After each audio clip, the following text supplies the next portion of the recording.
film which you are about to see is an account of the making of a cult classic.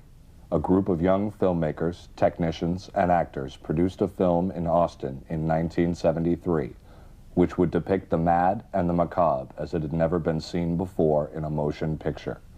For them, the low-budget production, in the sweltering heat of the Texas summer, would prove a difficult experience, and the worldwide success of the picture would be soured by dishonesty and corruption. But the events of that summer shoot would change the face of the horror film and lead to the production of one of the most bizarre films in the annals of American cinema history, the Texas Chainsaw Massacre. Shooting Texas Chainsaw Massacre was like a really grueling, fun, but very chaotic experience of filmmaking. When I got through, I didn't care if I never worked on another picture. People were puking, you know, on that set continuously. Cuts and thorns and weeds and dirt and rocks and bugs and getting hurt. It wants to hurt you. It just wants to hurt you. To this day, I've never met anybody who's blasé about the film. They either love it or they hate it, or they've loved it or they've hated it for years. Everything is incited to attack the audience. And that is something that we don't find in horror anymore. Everybody like wants to shake your hand or meet you halfway and then like try and scare you by hiding behind a door. No, this thing was coming out in fucking clown paint, blood spattered, with homicide on its brain.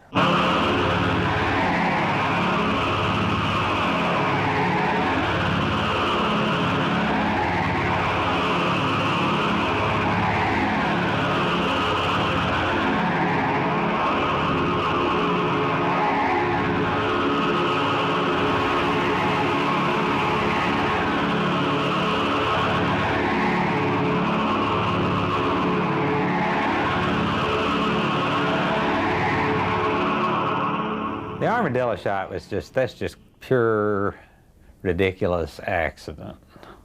The original script called for there to be a run-over dog in the road. It was a shot of this run-over dead dog and come up to the van going by. The script started with, you know, a shot of the sun, and then the sun was to dissolve into the glazed portion of a dead dog's eye. And the camera starts moving back out of that. Then you see the van pull up in the background. But they got out to shoot that, and God had given them the most wonderful gift in the world. There was this dead horse by the side of the road. This never happens. You never see a dead horse lying by the side of the road. This was the perfect thing. This giant dead horse covered with flies, the perfect thing to shoot and pull up to this thing. But they didn't want to shoot that because their delicate sensibilities meant that they'd have to get close enough to shoot it and it would just stink. I was out driving around the countryside and saw a freshly killed armadillo that had just been hit by a car, so I took it home and got a book about how to do taxidermy, and I taxidermied this armadillo just for the hell of it. So that ended up being the dead thing in the road and not the dead dog. You know, I mean, domestic creatures, domesticated creatures, and it was just too horrible. You've got an armadillo, we'll just put it down on the ground, run over it, you know, and splatter its guts everywhere, and I said, no, you won't. I don't recall ever having the idea of running over his armadillo. I respected that armadillo. And they said, okay, we won't destroy it. And Bob, I had no intention of messing up your armadillos, help me God. To me, it's a completely ridiculous looking thing, but then people have gone into just great paeans of glory about this wonderful, spectacularly grand, brilliant opening. I love movies. The summer of love was over. The 60s ended with Charles Manson and his family bringing a new, dark perspective to the ideal of free hippie life. The Vietnam War continued to rage on under the Nixon government. Advances in technology had allowed man to walk on the moon. American cinema was also changing in the wake of Easy Rider, as young, radical filmmakers started to replace the Hollywood old school, and the horror genre was no exception. In 1968, George A. Romero's Night of the Living Dead brought horror home in graphic detail. Gone were the creatures from outer space and monsters from Eastern European folklore. Night of the Living Dead was not set in some distant past in some far-off land. The threat? Flesh-eating human beings attacking the modern American home. The violence lingering and visceral. The climax inconclusive. Stubbornly refusing to provide the audience with a satisfactory resolution to help them sleep at night. Night of the Living Dead was an enormous success on the drive-in and midnight movie circuits, and set a precedent for the genre from which there was no turning back. The emphasis now was on the contemporary attack on the American dream. Young, vital filmmakers were eager to depict their visions of a dysfunctional America, and horror was the perfect milieu for that metaphor. Drive-in screens across the U.S. were flooded with this new wave in low-budget horror cinema.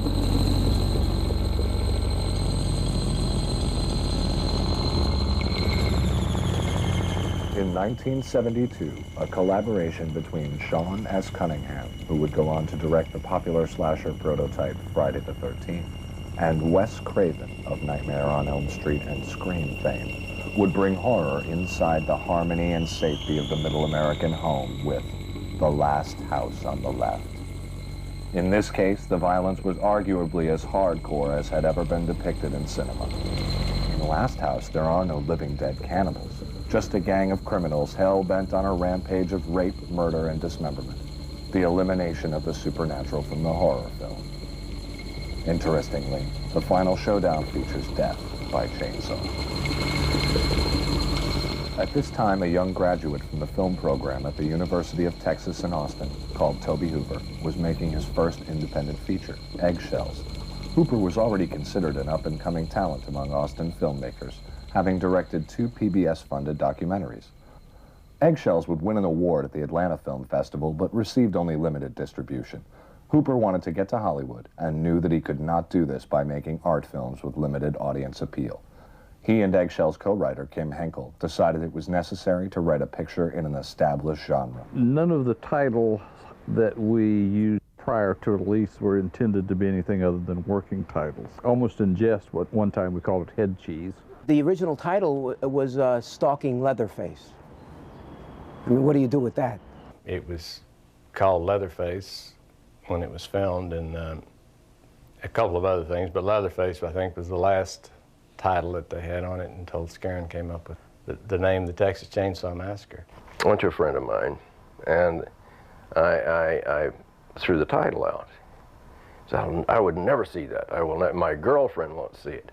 I will not see this, nothing by that name. And I said, that's it, that's the title. And with a title like Texas and Chainsaw and Massacre, heck, I'd go see it. You know, but the Texas changed, because I mean, people think of Texas. I thought of Texas the same way. It's a different country. The significance of Texas, it's kind of that place where something like the Bloody Benders could have happened, you know? And the isolation and the rural. Kind of like city boy, country boy thing. You know, we're all afraid that out there in those kind of dark corners of rural America or wherever it may be, that there are these inbred types that are doing terrible and dastardly things. It's like I was always, you know, in Texas, always lived in the city, and out there got kind of scary. And I think one of the appeals of the film is that it's not a supernatural film. You know, you watch this movie and you think there are people like this in the world. The Texas Chainsaw Massacre was inspired by the story of Ed Gein. In the small farm town of Plainfield, Wisconsin, young Ed grew up in the 30s with a domineering mother who instilled in the impressionable boy strict religious guidelines and the idea of all women as filthy, diseased harlots. Ed's mother passed away when, unable to cope with the loss, Ed sealed off her bedroom and kept the house exactly as it was when she was alive. In his loneliness, Ed began holding conversations with her and before long started paying visits to the local graveyard to dig up fresh graves and bring parts of the bodies home. He would eat the flesh, make furniture out of bones, and even dress up in the skin of the cadavers. 3 or 4 years old. And so when the Wisconsin relatives came to town, they always had this story, you know, because they could see that it wound me up, and it started scaring the hell out of me. And so they would tell the story about the guy that makes the covered his furniture with human skin lampshades. Oh my God. It was only a matter of time before Ed's dementia would lead to murder. Ed was arrested in 1958 when his second known victim was found hanging by the ankles in the barn behind his house, naked and gutted like a deer. It stuck with me. It was always ever present. The main thing that strikes me is you've got this farmhouse and you've got 3 generations living there, and they're all guys. Aren't there any women? You know, and it's so funny because Kim said, well, that's part of the mystery of it. So what did I want to achieve with the Chainsaw Family? Just scare the shit out of somebody. Get-togethers, reunions, whatever, holidays.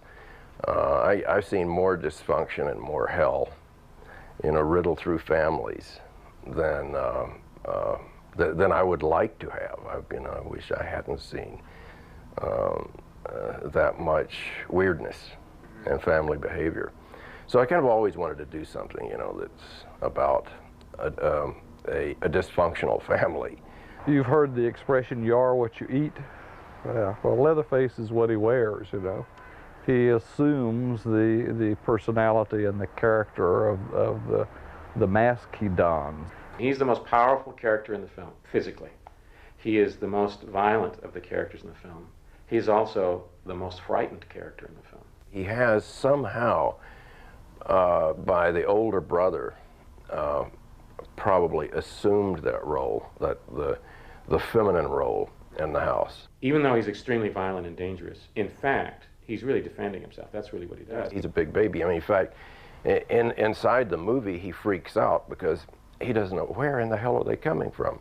Where are all these people coming from? The character came out of long discussions with Toby and Kim. And then my attempt to say, how do I create that personality without having a voice or a face? So what I did was I went to a state school, which was a residential community, a campus community for retarded persons.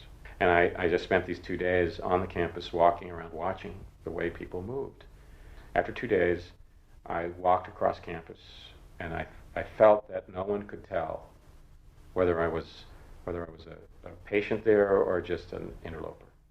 What we did is to create 2 corporations. One was Vortex, which was the production company, and the other was MAB, which was the investor corporation. Vortex, basically Toby and I formed it in a sense. I mean, we didn't do the legal work, obviously, but we created as a company that was really the production company. The production company, of course, controlled the production, and the investor corporation funded it. But the control was with the production corporation, with Vortex, as far as the film was concerned. And then the investors got their original investments back, and then after that, it was split 50-50. And I was with the Texas Film Commission. We started, and so I knew we were trying to bring films to Texas, and all of a sudden there was this film being made by a Texan instead of flying him in from New York or LA. At that time in Austin, Toby was the only filmmaker who had actually done a feature film. And so for us to have the opportunity to work with him, we were all really thrilled as young film students. I heard about Tobe Hooper, this wacky guy who had made a movie called Eggshells, was getting ready to make this horror movie. And they were looking for, young people to walk in and get their brains smashed in. I said, I can do that. He was going to school at the University of Texas, taking filmmaking as his major, and he was graduating this year. And they had written this play called Leatherface, or this movie called Leatherface. And he wondered if I'd be interested, or if I would take a part in it for him. And said, gee, they're making this movie in town, these fellow local guys. And it's a shame because you would have been perfect to play the killer, but they've already hired somebody to be the killer. It was really Toby's call that, although I was naturally moving towards sound, he was the one that identified it for me and said, you really should do the sound on this. A week later, I'm walking down the street and I run into him. I don't even remember him. And he stopped me in the street and says, this guy they hired, he's drunk. He's drunk in a motel and he won't come out. And they're desperate. He was telling me about this, the next picture he wanted to do was a horror picture, but unlike any horror picture you've ever seen, Wayne. So it was strictly circumstance. I had never had any intention of working as an actor. Shooting began on July 15, 1973, and would last for 32 days.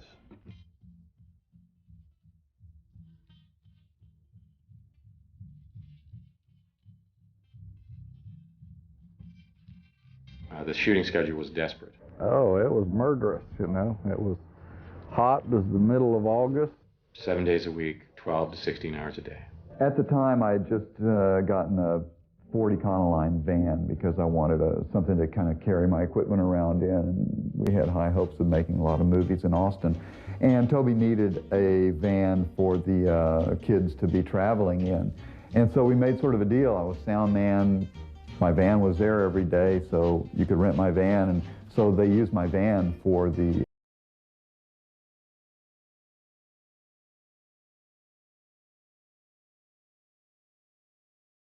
van on the road in Texas is not a pleasant place to be at almost any time. It's in the middle of August, it's hot.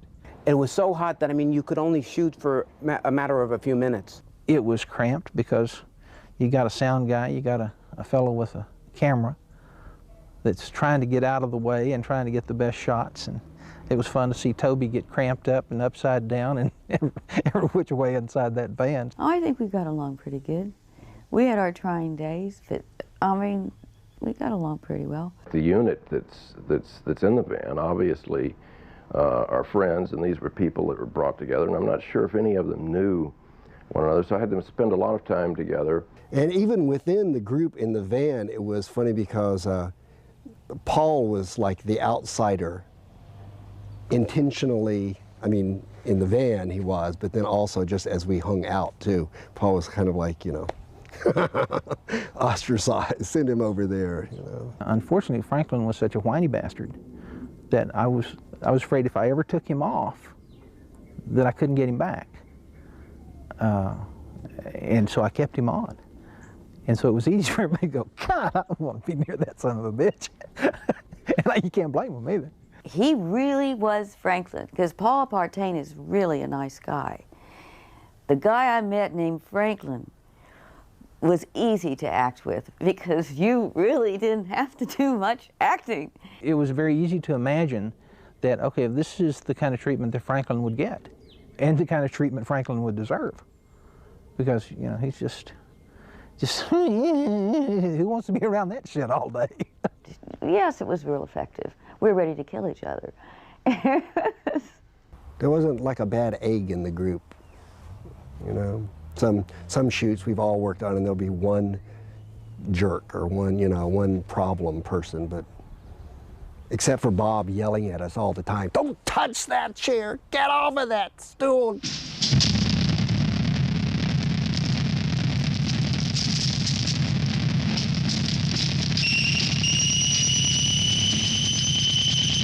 Well, to try to make it look like not an art director's idea of, you know, what insane people would do, but trying to make it look like where they live. Not trying to get into their minds, mind you, but just sitting back and saying, okay, they have these parts left over from people and animals that they've killed, and what would they do with them? So what are the parts? They are bones and skins and hair and teeth, and then, you know, if they are going to make things out of them, you know, what they would make out of them. I mean, it's really brilliant stuff. And as far as I know, the most of that stuff, he made it. He designed it, he made it. I'm sure with Toby's influence and direction. But they were art pieces, to tell you the truth. You know, I described this human skeleton totem, and then I described to him several things like a jib that, you know, that's made of, say, railroad ties, so it looks substantial and homemade, you know, for the meat hooks. And so Bob would go instantly, and like overnight, he would invent another, you know, another prop or another mask or another piece of dead art. long time ago, the counties would, you know, if an animal died, the county would come and, you know, abattoir or something would come and pay you $5 to take away the animal and render it for, you know, fertilizer. Then the county got to where, you know, they'd come around and pick them up for free, but then they got to where you had to pay them to come pick up the dead animals, and at that point, the farmers just said, to heck with this, and so if a cow died or something, they'd haul it off in a distant corner or field and just let it go away. And so we went up there and, you know, went around all these farms where there were cattle skeletons everywhere and gathered up a whole lot of them that way. And then we had a smattering of, well, we had a skeleton that got from a medical plastics place and a handful of human bone type. Some of them were real and some of them were fake that we got from there. But there was a lot of collecting of dead animal parts.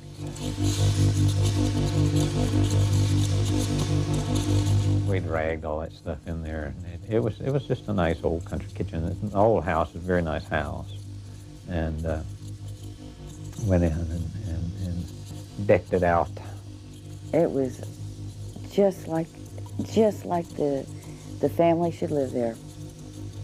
And so already when you walk in and you saw all this, you felt uncomfortable, itchy. You didn't want to touch anything. At the time, I don't think we really appreciated it as much as I do now, especially since I am decorating sets. I just think it was another character in the movie, and it would not have been the same movie without all of his work. I worked a long time doing experimentations of material to try to make something that might look like human skin that was peeled off and dried. And like the Leatherface faces, we took molds of people's faces, and I came up with this formula, if you will, of using liquid latex and some fiberglass insulation material that I could peel off in very, very thin sheets and stick in there, and so it layered up. And so it was fibrous looking, and it was translucent, and it would naturally turn this kind of brownish, yellowish color. So I'd paint this on the inside of these things and peel them out so it would maintain a bit of the facial form. People we see and killed in the movies, they've been hit on the head with a sledgehammer. So each of them is going to have a hole or, you know, has been abraded, bashed through right there. And so then, okay, what would they patch that up with? So we wired it up with, you know, thin wire, and it was all this very crude stuff, and sewed on things, you know, to make it look like they had peeled somebody's face that they had killed. And then, you know, had the face, they had the mouth kind of wired open with wire inside it and wired everything. You could see what they did.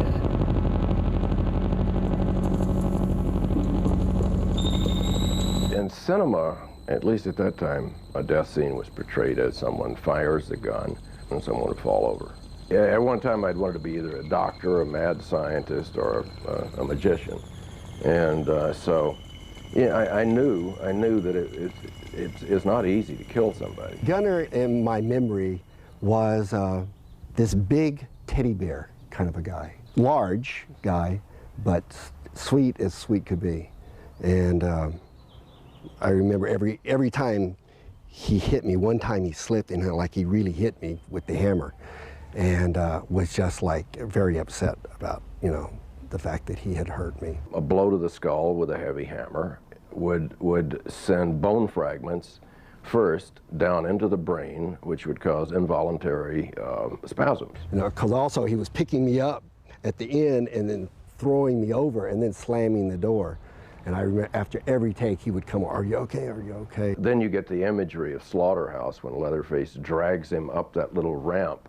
Like, you know, this is the little mock slaughterhouse, and he closes this metal door. I had a 2-year-old daughter at the time, and she would come out with my wife when she brought the food, and she would just kind of play around the set and go into people's trailers.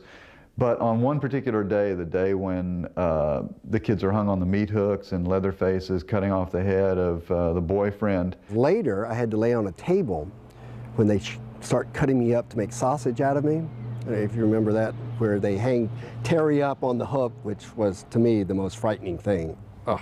We were in the house shooting that scene, and I was thinking to myself, this is the most horrific tableau I've ever seen in my life. I knew how they were doing it at the time, and it still just scared the piss out of me, to tell you the truth.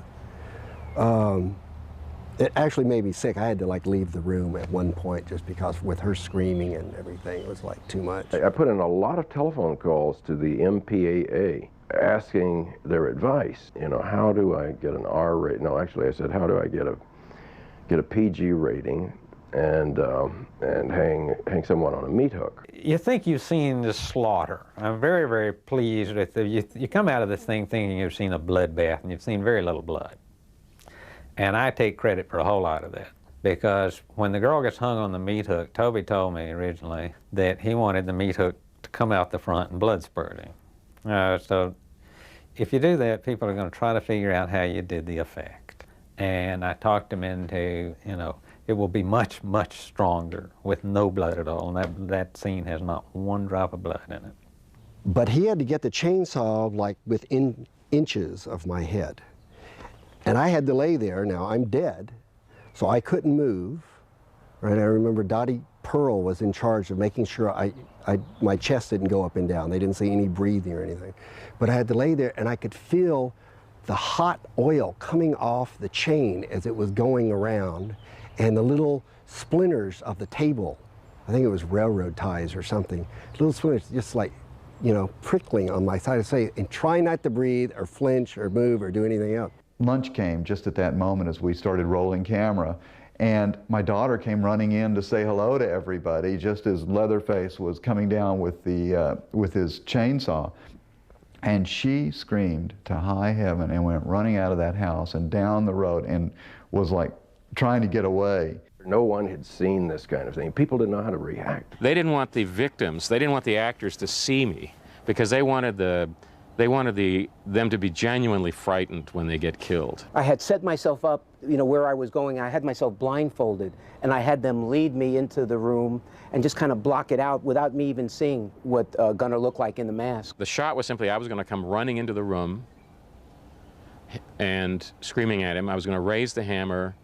He screams in terror, and I hit him and kill him with the hammer. To make it look realistic, there was a fellow actually on the floor behind him who had his hand in the back of his belt, so that as I swung the hammer, because my hammer obviously wasn't going to hit him, as I swung the hammer, he was going to jerk Alan to the floor. I got worked myself up. I was getting really into it, blah, blah, blah, and they do the action camera rolling. I come roaring in, Alan turns, there's this beautiful look of horror in his face. I start screaming, giving a blood-curdling scream. And he rips loose of the belt guy and dives out the door, ruining the shot. He was so frightened he couldn't do the take. When Leatherface comes out of the bushes, that's still the scariest moment in the movie for me. So when I saw him in his rig, it was total surprise. I can't help it. I'm thinking, you're in it, stupid.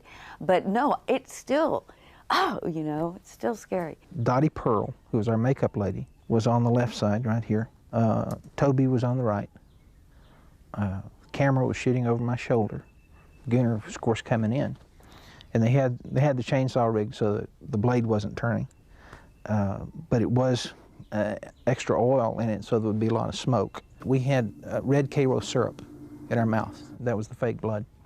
All three of us had a mouthful of it. And every time Gunnar would come in and make a pass, we'd all spit. We were squirting to get, you know, to see in the flashlight, you know, hopefully to see some spray go. And some, you know, you don't see the wounds happening, you see the after effect of it. But yeah, we were either spitting it or flinging it or something, I don't know. And we just kept doing it until we were all out of spit. There were a lot of people like getting hurt, and like, I don't know if it's so much the subject matter, or I guess so, but there was always seemed like there was that edge, you know, that if you weren't careful, you were going to get hurt. And people did. I know Marilyn did. Those black eyes and everything were real. I had to remember where I was in the picture to see if I needed makeup to remove them. Started out trying to beat her to give me this stick, or, you know, that broom handle in there. It was a real broom handle. It was wood. Poor Jim. We shot that all night long, and hour after hour we were doing all this takes, and he was trying to pull the punches, and Toby would tell him, it looks like you're pulling the punches. And I had to hold back, and don't hold back, it looks fake. We'd give you a rubber one to hit her with, that looks fake too. Take after take, it's getting later and later. Finally we did it so much, and Marilyn was getting beaten up a little bit. She told me, she said, Jim, come on, let's get it over with. About the 8th time, I finally was catching on to it, and I really lacing it to her, and they said it was a take, you know. Boy, old Marilyn, she was keeled over. One shot where I'm in the chair with the arms, and they needed a gag, and they said, somebody get a rag or something. So somebody found something on the floor somewhere and got this gross, filthy rag that had been gosh knows where. And that looks good. Oh, put it in her mouth. This is a gritty, nasty, disgusting that we're going to have to use again and again. No one thought about getting a clean one. And there was one time where Ed Neal's groping at me, and I'm like this. And so I'm in this chair, and my feet and hands are tied, and the camera's right there. And I'm going, getting away from Ed Neal, right? So I get so far away from Ed Neal, I go down. And there I am tied to the armchair with my feet tied. And the first thing the cameraman said is, she went out of the shot. And then they just started, well, let's do such and such. And I'm sitting there on the floor with the gag in my mouth, still, you know, somebody, get the girl. That made it, maybe they were all trying to get me in character. As a production, it was a very abusive production, and you see things you don't want to do, like working 27-hour days just because you didn't have your shit together enough to shoot it all in one day, which you should have known you could if you'd have planned it. The most grueling night of the shoot was the dinner scene that proved to be like a 27-hour shooting day. 26 hours. It was like a 27-hour shoot or something like that. Almost 36 hours straight we shot. I'm sure Toby's got it up past 40 by now. There were actually 2 reasons it had to be completed in one night. They were losing me that day. I was through and had to go. I just had a week contract with them. And the other reason is we'd run out of appliances for old Grandpa, who was, you know, 18 or 19 years old. And the poor guy, you know, it was basically glued to his face, so he was scarred for life. Okay, gang, we're going to be here till we finish this scene. And we all kind of accepted it. Somebody decided to take this chicken, very clever, and make the head and have the feet, some kind of beautiful decoration for the center of the table. What they didn't think about was after day, and under the lights, and in a house that's totally has big black curtains over the windows to make sure no light was coming in at any time, whether we were shooting day or night, though we just kept going, that chicken started to rot. We were shooting this in Texas in the summer. It was 95, 100, 105 degrees every day. And the dinner scene, though it takes place at night, was shot during the day. So we covered up all the windows, or they covered up the windows, and then we had all this light in there. So that room was probably 120 degrees. I mean, I think that's a conservative estimate of the temperature in that dining room. Boy, was it hot, and the meat got rotten in a hurry, and we're all in there. I never did get ill physically, where a lot of people did. They run outside, come back in. There was a moment during the film during the dinner scene, when I went out and threw up. The stench on that set was kind of a combination of Gunner's perspiration, because he was in that get-up for so long that he was just drenched in sweat. That I was the smelliest element of the set. I mean, it's embarrassing to admit, but the problem was they had one costume for me. They had no money. They had one costume for me. They didn't dare have it cleaned because they were afraid it would be lost or the color would change.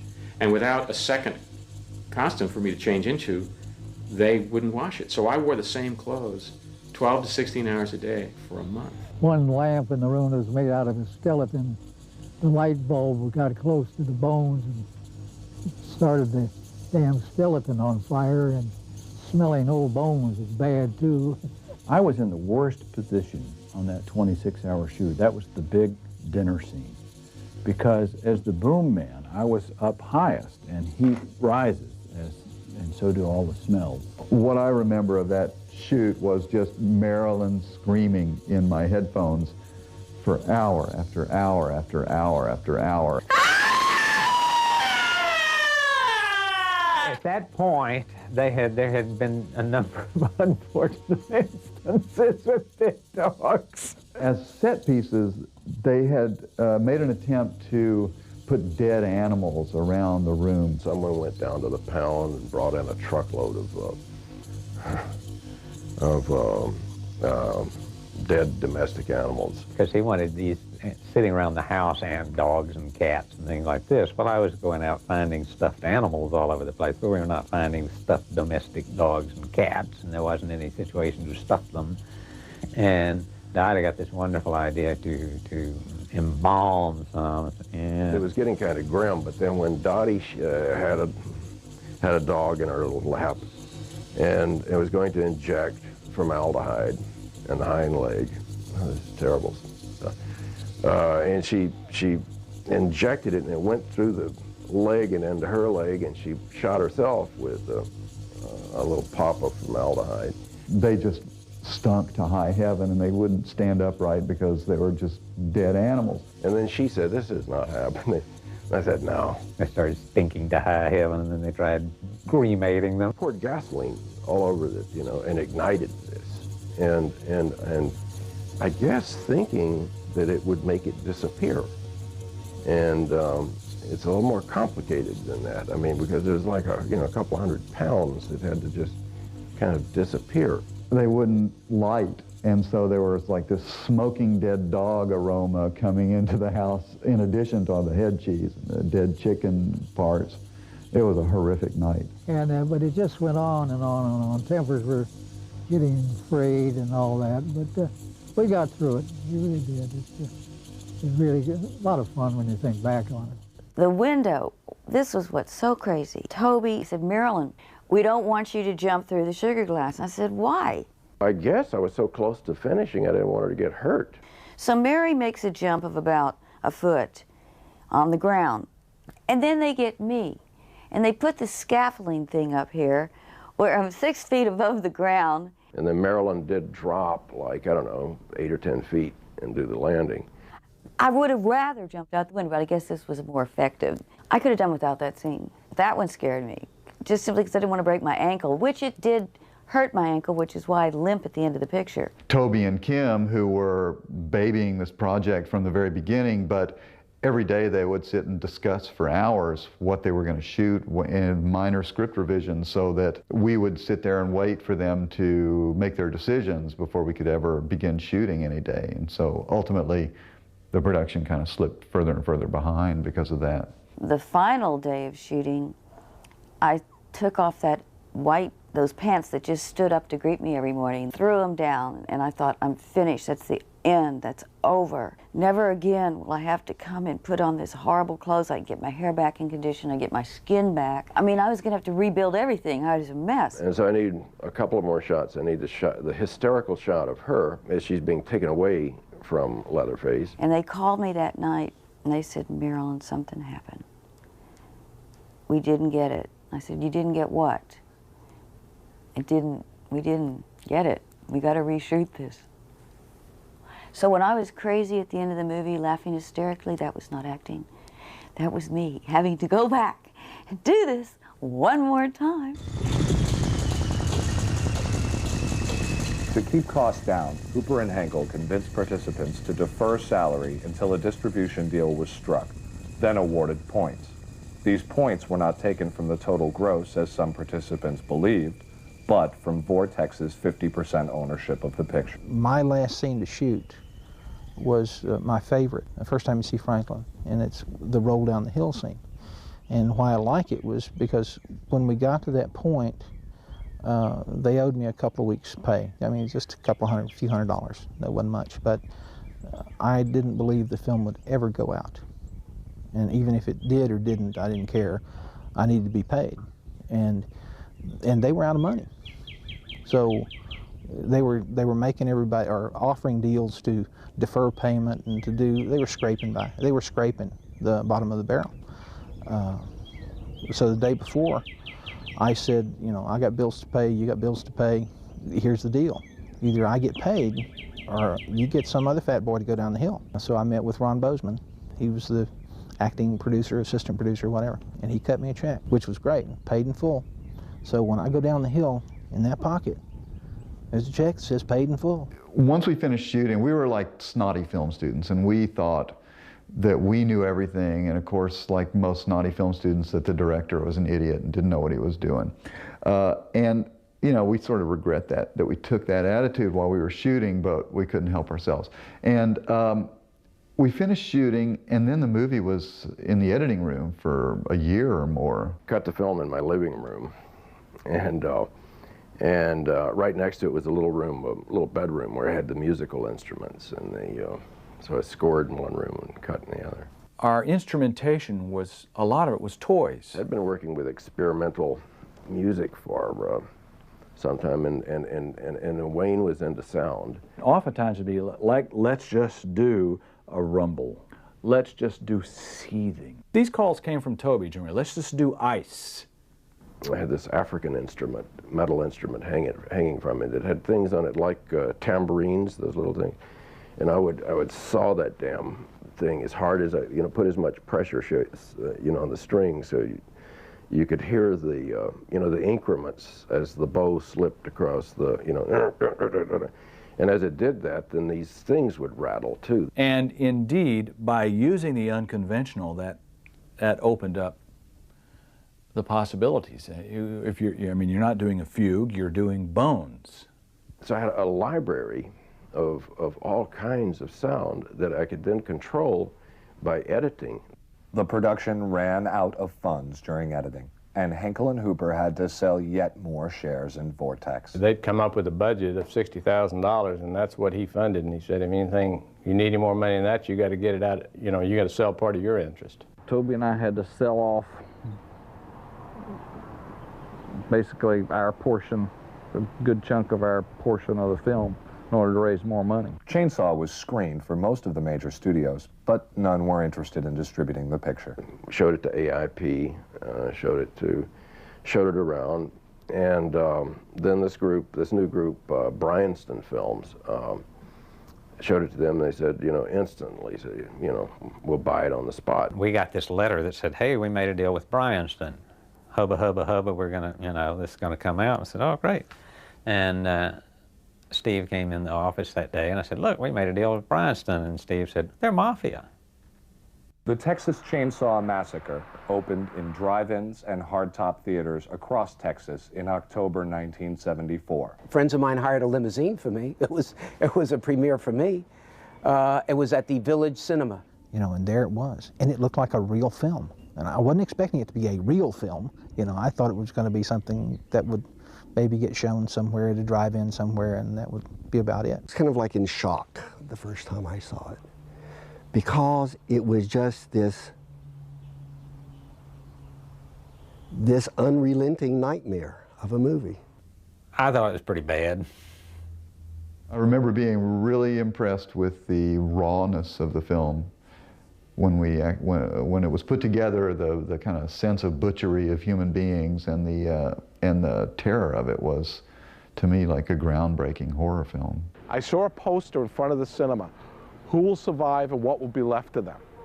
I could not miss this movie. It was just the greatest poster I've ever seen. I never believed in my wildest imagination that this movie would actually deliver the groceries. God awful, hell, holy hell. It's a Texas Chainsaw Massacre. To me, that was as profound as a cinematic experience as seeing 8½, and Citizen Kane, and Dawn of the Dead.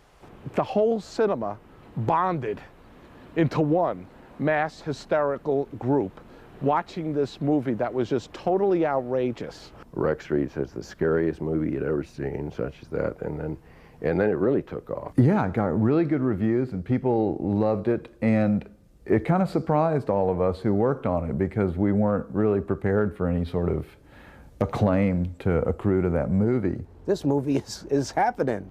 It's number 3 You know, it's coming up, it had a bullet on it, you know, it's shooting to the top, it's playing here, it's playing there. All of a sudden you're part of something, and you start reading the news publications that said, okay, it took in millions here and millions there, and it broke records everywhere. Most of us had different percentages, so I thought it's going to be at least a payday. But according to Bryanston's reports, the Texans' 35% share of profits amounted to $5,734. So you start looking up your little percentages of a percentage of a production company that has X percentage of the production companies. My temptation is to call it a deception, but maybe it was a misunderstanding. But essentially, what no one ever found out, what I certainly never knew, was that Vortex didn't own the film. So what we were paid in our percentages were a fraction of what we thought we were supposed to get. Vortex turned out to be one of, I think, 3 companies who had the financial interest in the film. So when I'm being given points, I think I'm being given points in a film, but I'm actually being given points in a company that owns points in the film. We had this percentage, half a point or a point, whatever it was, you know, of the net, which now I realize it's like you're not going to get anything, so don't expect it, basically. But we didn't know that at the time. But still, even making all those calculations, you think, okay, well, there's some dollars that should be rolling in here. 9 months after the film was released, when we were expecting to see a lot of money because the movie was doing so well, my first royalty check was for $47.07. It was a very unpleasant experience for most of the people involved. It was a film made for $125,000 that should have been about half of that. And it was a film that made, we don't know how much, but at least $100 million, and we saw pittance out of it because for one reason or another, we got ripped off. You know, I was on my own. I didn't have a lot of financial commitments, so I wasn't in debt. But I know some of the other guys really struggled because they had bills, they had families, and they knew the movie was making a lot of money, and they had counted on that money. I'm making, you know, have a chance to get a few shekels, you know, out of this movie and have life a little bit easier for myself, my son, not to be. See, that's where the massacre is after the movie. I was the only person involved in the production of the picture that took action against the producers of the picture for, you know, the way we were treated. Kim Hinkle and Bill Parsley and Warren Scarron and I went to New York. And then Warren and I went down to Bryanston's office to talk to Lou. I've called him Lou Piranha so long that I can't really ever remember his real name. Basically, they made a deal with a known mafia company, and they couldn't figure out why they got ripped off, and said, think about it. Made a deal with a guy named Butchie Piranha. What do you think? And we walked into his office, and he was seated there with a couple of big henchmen on either side of him, just like in the movies. I told him we'd come to audit the books and we wanted to see him, and he said, well, they weren't available. And I said, well, you're either going to have to let me see those books or, you know, I'm going to have to sue you. And he just looked me straight in the eye and said, you don't have enough balls to sue me. And well, he's half right. I came back here and sued him. But by the time the Texans sued Bryanston in May 1976, the company was apparently broke. Instead of forcing Bryanston into bankruptcy, the Texans settled for an out-of-court payment in February 1977 of $400,000 for their share of profits to that point, and to relinquish control of the movie. I don't guess anybody will ever know exactly how much that they stole. The Texas Chainsaw Massacre, despite its lack of on-screen bloodshed, would attract an R rating in the States. However, elsewhere in the world, the censors were not quite so lenient. In 1975, the British Board of Film Censors refused to grant Chainsaw a theatrical certificate, with BBFC Secretary James Furman commenting that the film seemed like the pornography of terror. Furman said at the screening of Texas Chainsaw Massacre that this film is fine for middle-class intellectuals at the National Film Theatre, but imagine its effect on the average car worker in Birmingham. Well, I think, first of all, people in general are afraid of horror movies.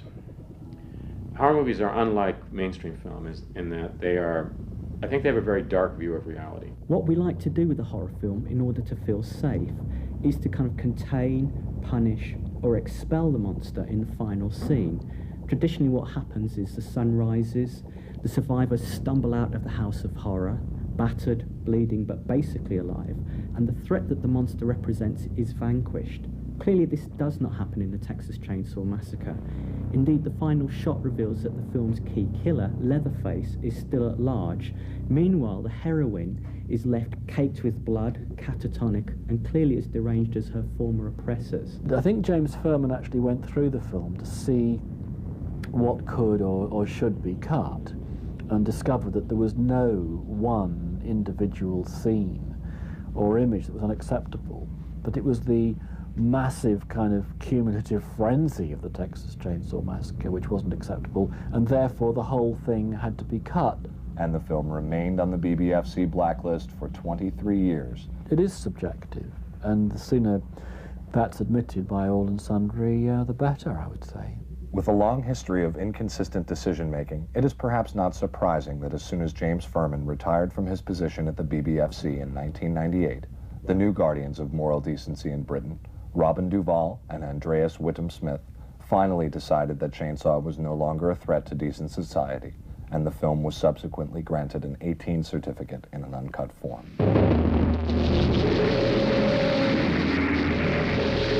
25 plus years since the Texas Chainsaw Massacre first assaulted the senses of a mass audience, its popularity has continued to grow, and now a generation of horror fans who were not even born when the film was made consider Leatherface as one of horror cinema's great villains. What's your favorite scene from Chainsaw, fellas? Leatherface. Pardon me? Leatherface. In a way, my favorite scene is the last scene when I'm dancing, because that was improvised. So I figured it was the cameraman's job and Toby's job to avoid me. So I was actually swinging the saw. And I thought it was like my one moment in this movie where I'm going to try to kill Toby Hooper. What are you doing? It's a not camera.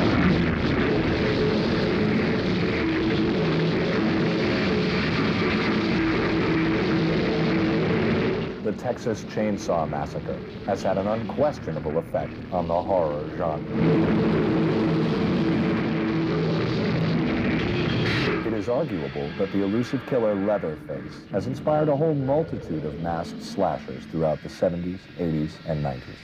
And it is claimed that the origin of the triumphant surviving female, now a staple of the genre, originated with Chainsaw Sally. What I wanted to do was to come out of my mental institution and go after the family. That was my, I thought that would make a good movie. Being the product of a genre synonymous with exploitation, coupled with the fact that Leatherface survives the length of the original film, it was only a matter of time before the sexually ambiguous, chainsaw-wielding maniac would make a return to the big screen.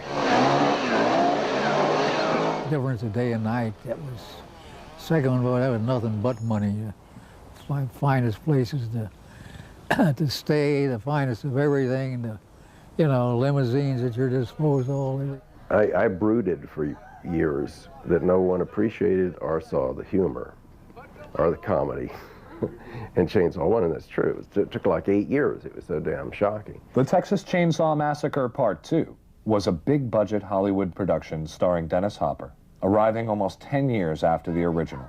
The emphasis was on black comedy, but this didn't stop Hooper from pulling out all the stops as far as gore was concerned. It's a crazy, loony film. It's a hysterical movie. The film that was written and shot was truly a wonderful satire. It was a wonderful film. And I hope that one day Toby can put out his own cut of that movie. I doubt it, because all that God only knows where the material is. The biggest thing that I recall is Cannon Films just, they were really horrible. They were horrible. They treated Toby horribly. And they were constantly second-guessing him, looking over his shoulder, pulling money, giving money. They were just really arbitrary about all of their decisions. And we want you to be in it.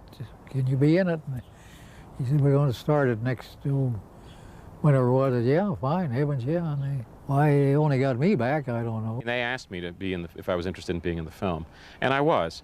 The problem was what they were offering me for pay. They offered me scale union scale plus 10%. And I asked them why there was this 10% added, and they said, well, it was for your agent.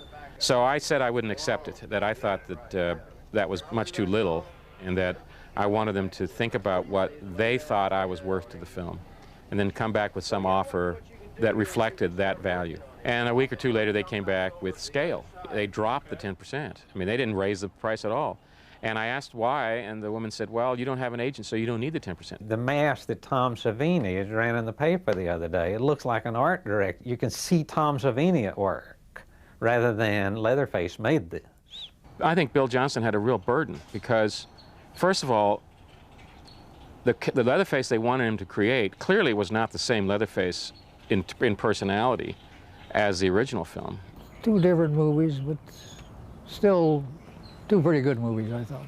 This was going to be a magic, wonderful revisitation. The first film, but better. The first film, the why behind the first film. A bit of the why behind the first film. And Cannon Films didn't want the why. They just wanted the first film over and over again. Well, it was not finished, for one thing. There were incomplete sequences. And they got a hold of it and cut it themselves and just fucked it up.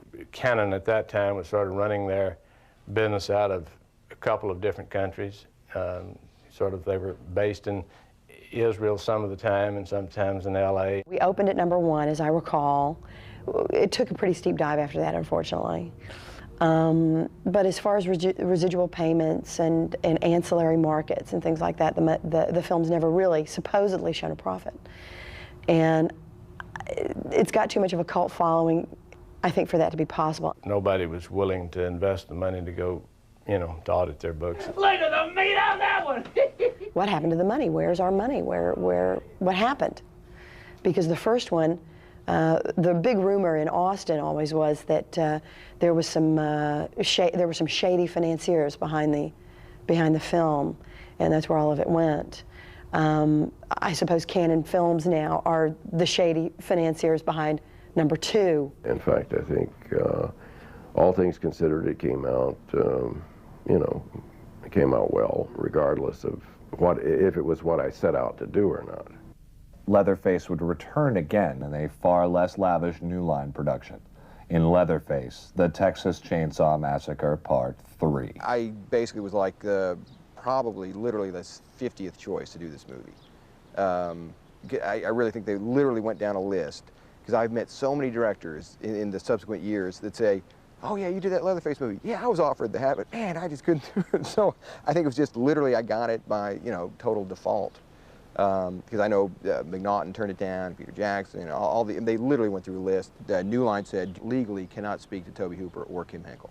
Given my druthers, I would have wanted to rewrite the script, because Dave Scow is a talented writer, but I just felt that there were a lot of unanswered questions, a lot of needless questions that the audience would come to ask, because like, who is this family? Where do they come from? Oh, gee, it's a pretty damn big coincidence that they happen to have a desiccated grandfather that they keep alive too, or don't keep alive, or whatever. My concept was, hey, let's at least return to the more nasty roots and dark humor versus an overall jokey tone. First, when I got the job, I go, man, this would really make it the true sequel.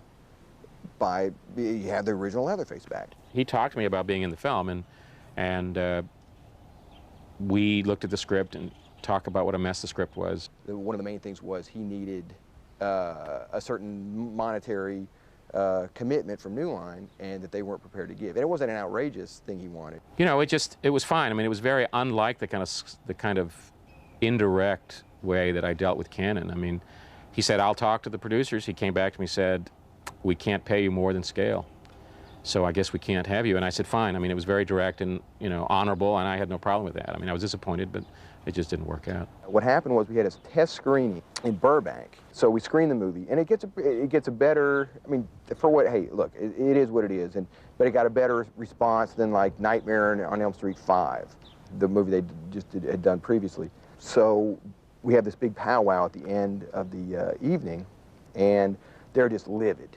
Bob Shea and this guy Rolf Mitwig, the head of foreign, Rolf says, do you realize it'll be banned in every country? I can't sell this movie foreign. it's you know, way too bloody, it's this, it's that, it's way too offensive. Bob Shea at the next day comes in the editing room and goes, that's gone, that's gone, that's gone. So all this stuff got truncated. This is way before we even started submitting it to the ratings board. When we ran into all these ratings problems, we had to resubmit it to the ratings board many, many times to get an R. The film constantly, we were cutting the negative because they wanted to, you know, to play in theaters right away, and at that time they thought they could still make the October release date. So the negative kept getting cut, and they never did a protection negative of those effect scenes. And it was a nasty movie. It was a very nasty movie. I don't want it to sound like it's a lost classic or a lost masterpiece or anything. No, it's not. The theatrical version of the movie made me look incompetent as a director. Because there were scenes where I go, man, I directed this movie. I had no fucking idea what's going on. I mean, because you can't. It was literally incoherent the way they had to cut around this stuff. And I wanted my name taken off the movie. And that's the last words I said to Mike DeLuca. This is if you don't know, Mike DeLuca is now one of the most powerful guys in Hollywood. The last thing I said, I go, I want my name off the movie. What do you mean you want your name? I want my name off the fucking movie. I want my name off the fucking movie. And then he hangs up. And that's the last time. And they couldn't take my name off the movie because they'd already printed up Reel 1, which obviously had the credits, because Reel 1 was the only reel that didn't have any changes. Writer of the original, Kim Henkel, directed the 4th installment in the series as The Return of the Texas Chainsaw Massacre. We felt like we could kind of revive the film to bring it back to the spirit of the original. And I didn't really want to get involved as much as I wound up being involved, but finally let Bob Coon bully me into it. I want you to get almost in the same plane as her face. You're forward, you know, looking down here. Almost in the same plane of her face. I mean, what would you do this for? What's your minimum? So I told her, and it wasn't a lot. I mean, basically I said, I don't know if you want the number, but I said, I think, as I recall, $3,500 a week, which is less than 2 days of what I would normally charge, plus the rights to do the documentary about the making of the film, with releases signed by all actors and crew on the first day on the set. And she came back and said, no, that's too much, and the offer stands at $600 a week. If you start to feel your mask come loose or anything, let me know, okay? Well, it was happening during the scene. You know, what was I going to do? Hey, my mask's loose. Yeah!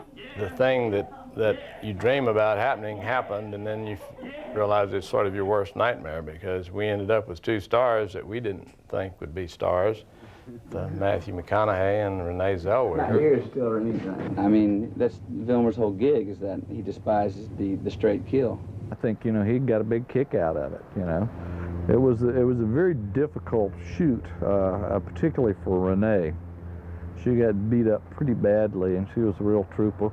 They had decided not to release Chainsaw until after Jerry Maguire, and they thought it would help Chainsaw when it was released because Renee would be, you know, well known.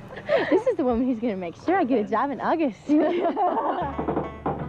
Welcome to my home! They said they couldn't do the theatrical release because the CAA said that they did not want Matthew McConaughey exploited in that film, and that they didn't believe in exploiting a known actor just to try to get a film released. And I said, well, I thought that's what you guys did for a living up there. But Because you're a bona fide moron. Come poking your nose around here where it don't belong.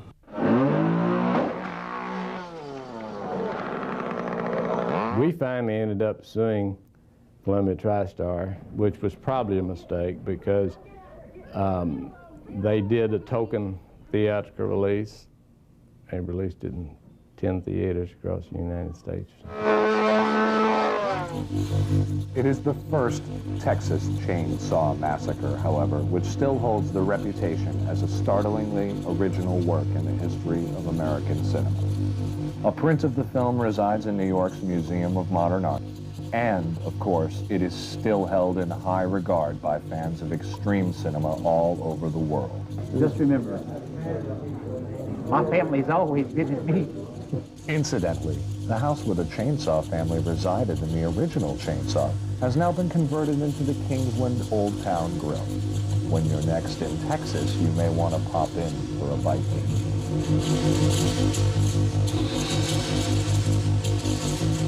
was really a shock to see it because it's such a beautiful building, and I don't remember it, you know, looking nice like this at all.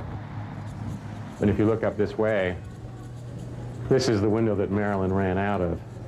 Yeah, this is the hall where I carried Terry McMinn down. We brought Terry down this way. This was the original dining room. This is where the lamp here was. We had Marilyn tied here to the armchair. And then over here was the room with all the feathers and the bone furniture. This was the living room in the film. Well, I thought we were making a good movie.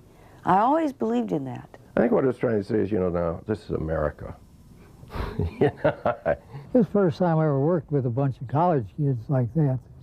Mostly always been with the pros, you know, because, and it was fun. You know, and for me it was wonderful, because after that I would have to go back to my real work, which is I oversaw or supervised a camp for mentally retarded children and kids with emotional disturbances. And that's pretty intense. People say, well, this is the way movies are made. Well, it's not, you know. If you look at all of us who worked on the film, we probably got paid less for the time we spent than if we'd gotten a job at McDonald's. I've had a lot worse jobs.